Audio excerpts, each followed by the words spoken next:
Friends, आप सबका स्वागत है मेरे चैनल नर्सिंग व्यू में। आज हम बात करने वाले हैं दो इंजेक्शन के बारे में जो अक्सर आपने हॉस्पिटल्स में यूज़ होते हुए देखे होंगे। तो आज हमारे पास है इंजेक्शन ट्रामाडोल और इंजेक्शन डाइक्लोफेनेक। ठीक है, आज ज़्यादातर लोग जानते होंगे इनका यूजेस क्या है। आज इन्हीं के बारे में हम बात करने वाले हैं कि इनका इस्तेमाल कब होता है और ये किस तरीके से काम करते हैं।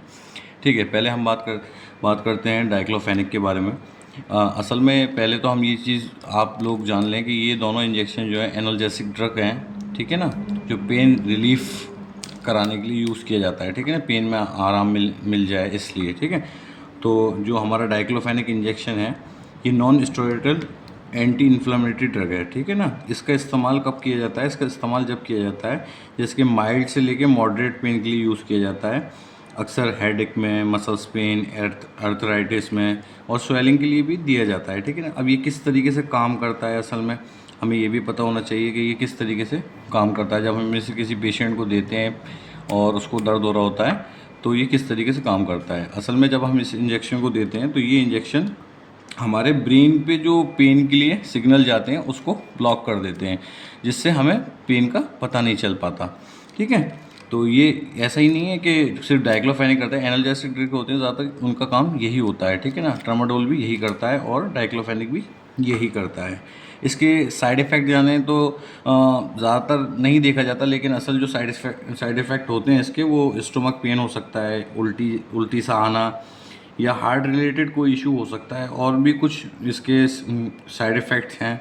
ठीक है ना, और जो हमारा ट्रामाडोल इंजेक्शन है, ट्रामाडोल इंजेक्शन ज़्यादातर सीवियर पेन के लिए यूज़ होता है, जबकि डाइक्लोफेनेक जो है वो हल्के दर्द और स्वेलिंग के लिए यूज़ होता है। इन दोनों का इस्तेमाल डॉक्टर की सलाह ही से ही करना चाहिए। ठीक है ना, अपने आप नहीं करना है। ठीक है, जैसे कि हम देख लेते हैं ट्रामाडोल इंजेक्शन जो होता है उसका शार्ट आप पढ़ पाएंगे, ट्रामाडोल हाइड्रोक्लोराइड इंजेक्शन। ठीक है, और जो डाइक्लोफेनेक इंजेक्शन है इसका होता है डाइक्लोफेनेक सोडियम इंजेक्शन। ठीक है, अब मेरे पास जो ट्रामाडोल इंजेक्शन है 2 ml में आता है। ठीक है, और जो डाइक्लोफेनेक है ये 1 ml में भी आता है, 2 ml में भी आता है। ठीक है ना, और दूसरी चीज़ ये कि हमें हमेशा कोई भी दवा लेने से पहले डॉक्टर की सलाह लेना चाहिए और अपने पास से उसको इस्तेमाल नहीं करना चाहिए। ये जो हमने वीडियो बनाई है ये सिर्फ आपके नॉलेज के पर्पज़ से बनाई है। ठीक है, जो मेडिकल स्टूडेंट्स हैं उनके लिए, और जो घर में रहते लोग उनको भी पता होना चाहिए कि हम कौन सी मेडिसिन हमें डॉक्टर दे रहे हैं। ठीक है ना, तो यही आज हम इन दोनों इंजेक्शन के बारे में बात करने वाले थे।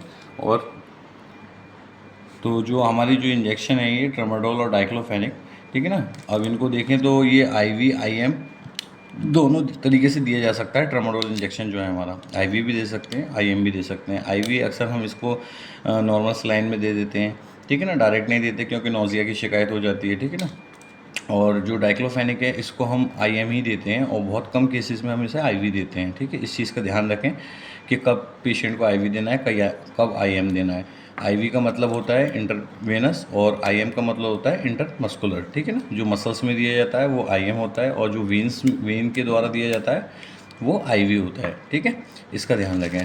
ठीक है, और भी इसी तरीके से वीडियो देखने के लिए आप हमारे चैनल को सब्सक्राइब करें और आगे बने रहें। Thank you.